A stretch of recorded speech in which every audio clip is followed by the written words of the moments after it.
Anna stood in the rain outside the small orphanage, her umbrella trembling slightly in the wind. The building looked tired, like it had seen too many stories. She had come here many times before, but today was different. Today she had decided to change her life. Through the gate, she saw a little boy sitting alone on the steps. His knees were drawn to his chest, and his clothes were too thin for the weather. The caretaker whispered, "That's Eli. He doesn't talk much." Anna's eyes softened. She stepped closer. "Hi there," she said gently. The boy looked up, his eyes cautious but curious. "Do you like the rain?" she asked. He shook his head slowly. "It makes everything wet," he muttered. Anna smiled. "That's true, but it also helps flowers grow."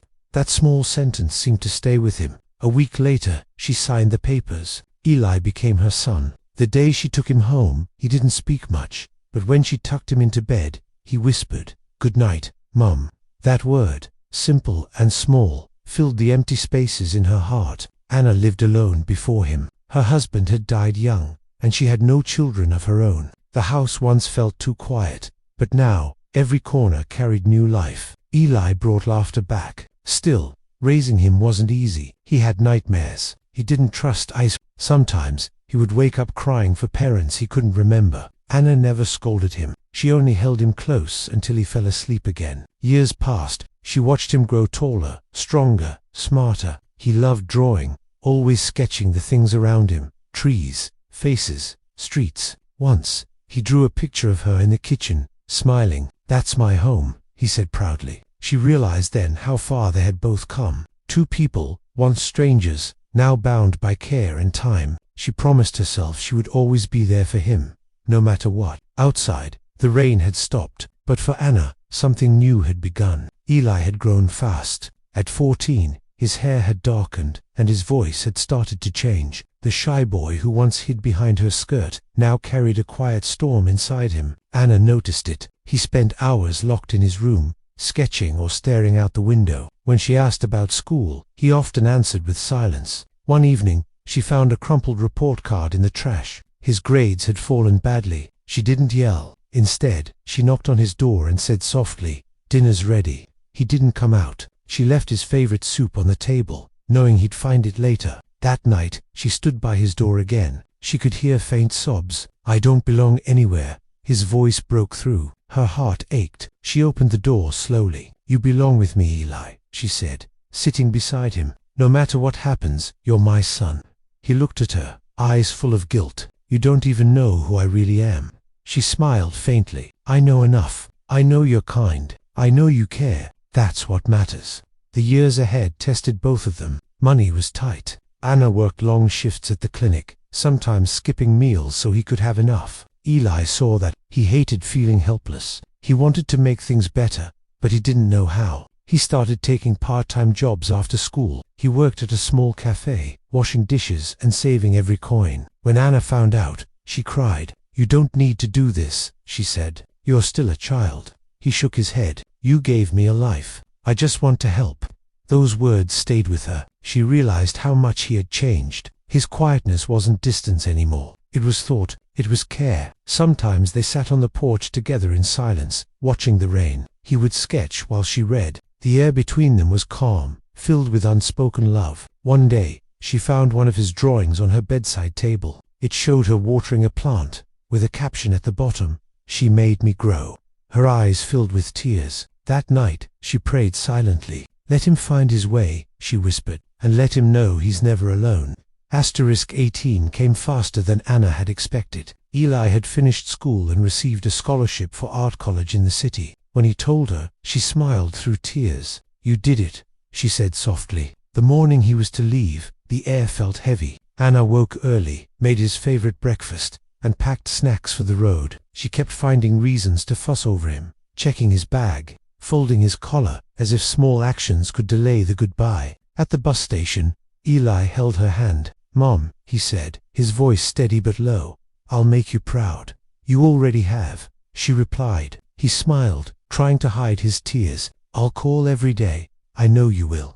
The bus engine started. She hugged him tightly, not wanting to let go. For a brief moment, she saw the little boy he once was, shivering in the rain outside the orphanage. And now, he was walking toward a future he had built with quiet strength. As the bus pulled away, Anna stood still, waving until it disappeared. Then, she walked home slowly. The house felt empty again, like it had all those years ago. But this time, it was different. The silence carried pride, not loneliness. Weeks passed, calls came less often, then messages became shorter. She knew he was busy, chasing dreams. She told herself that was good, but sometimes, at night, she would sit by his old desk, touching his sketches and smiling at the boy who once said she made him grow. Life went on. She aged quietly. Her hair turned silver. The world outside kept changing, but inside her home, memories stayed still. Every birthday, she sent him a card. "Proud of you always," she wrote. Even when he didn't reply, she never stopped writing.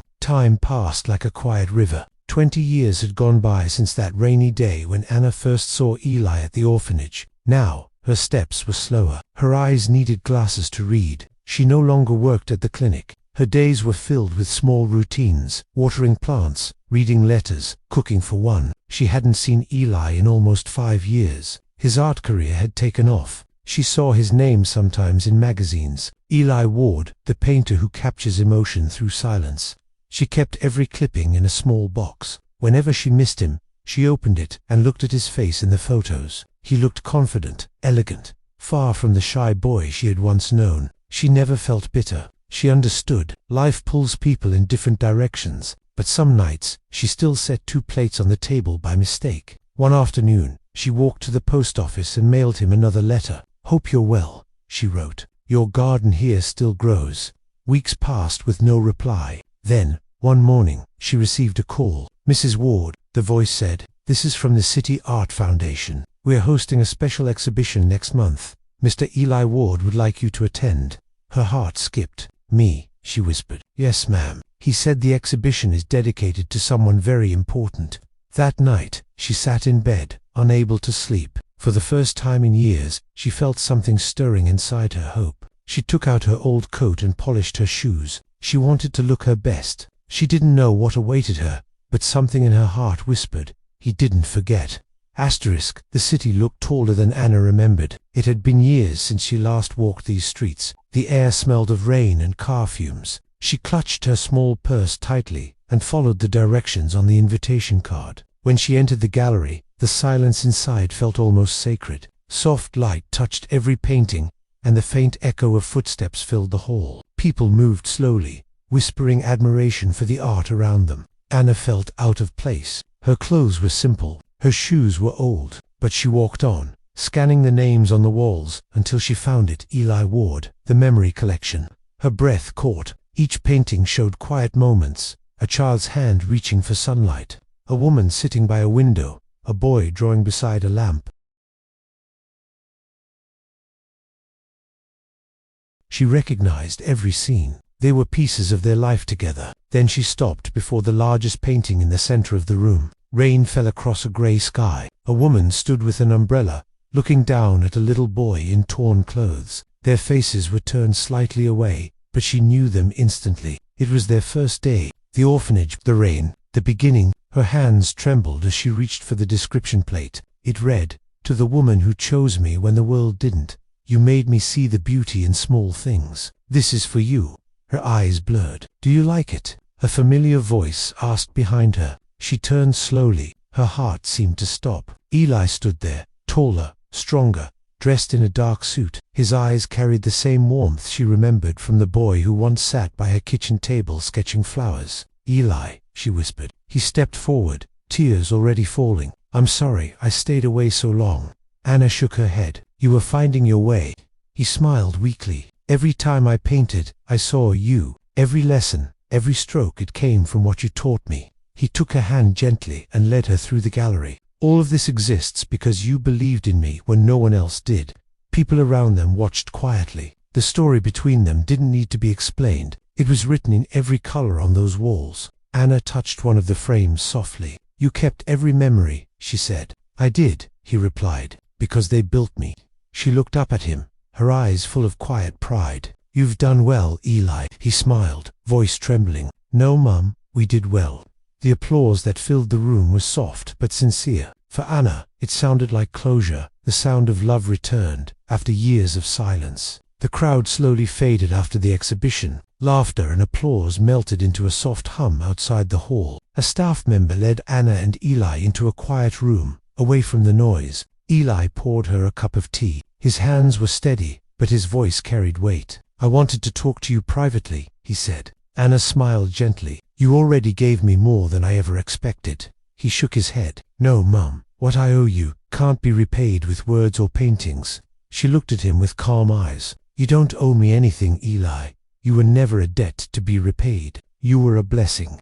Her voice made his throat tighten. He placed an envelope on the table and pushed it toward her. "This is for you," he said quietly. Anna hesitated before opening it. Inside were papers, neat and folded, and a small key attached with a golden ring. She looked up in confusion. "What is this?" He smiled softly. "It's a house, Mum, near the lake, where the mornings are quiet and the garden gets full sun. It's yours." Her eyes widened. "Eli, no, I can't accept something like that." He reached across the table, his hand covering hers. "You gave me a home when I had nothing. You gave me warmth, patience, love. You never asked for anything back. Let me do this for you." Tears welled in her eyes. "You didn't need to buy me a house to thank me." He nodded. "I know, but it's not just a house. It's your old dream." She frowned slightly. "My dream," he smiled. "You once told me, when I was a boy, that if you ever had enough money, you'd open a small art school for children who couldn't afford lessons. I never forgot." He leaned closer. "That house is not only for you to live in, it has a small studio in the back. I've already registered it as a foundation, the Anna Ward School of Art." Anna's lips parted. "You did this?" "Yes," he said. "Every child who comes there will paint and draw freely, just like you. Your name will be on every wall." Her tears fell freely now. She tried to speak, but her voice trembled too much. "You remembered everything." He nodded, eyes shining. "How could I forget the person who taught me to see color when my world was gray?" Silence filled the room. Only the soft ticking of a clock could be heard. Finally, she whispered, "You've made my heart full." He smiled, wiping his eyes. "You filled mine first." They sat there quietly, sharing tea and peace. No grand speeches, no promises, just two souls, once lost and found again, bound by time and love. Outside, rain began to fall again, soft and rhythmic. Anna looked toward the window and smiled. "The rain's back," she said. Eli nodded. "It's still helping flowers grow." A year later, the house by the lake stood complete. White walls, wide windows, and a studio filled with color. A wooden sign above the entrance read, "The Anna Ward School of Art." The first morning, the smell of paint and fresh flowers filled the air. Children ran around with brushes and sketchbooks, their laughter echoing against the calm water. Anna sat on a wooden bench just outside the studio. Her hair was silver now, her hands thinner, but her smile had never looked stronger. Eli stood beside her, watching the children. "Do you like it?" he asked quietly. She looked at him and nodded. "It's more beautiful than I ever dreamed." He smiled. "They're just like me once, aren't they? Unsure, quiet, waiting for someone to believe in them." Anna watched a small boy drop his brush and blush with embarrassment. She got up slowly and walked toward him. "It's all right," she said, kneeling beside him. "Mistakes are where art begins." The boy smiled shyly. She handed him another brush and ruffled his hair. Eli watched from afar, his eyes full. The same warmth she once gave him was now flowing into others. Later, as the sun began to set, they sat together again. The lake shimmered in gold. Birds crossed the horizon in quiet patterns. "Do you remember the first time we met?" she asked softly. Eli nodded. "You were holding an umbrella, and I was too scared to look at you." She smiled. "You looked up, though that was enough." He chuckled gently. "I didn't know that moment would change everything." She turned her head, her voice barely above a whisper. "Neither did I. I just saw a boy who needed a chance." He looked at her, eyes filled with emotion. "And I saw someone who made me believe I was worth loving."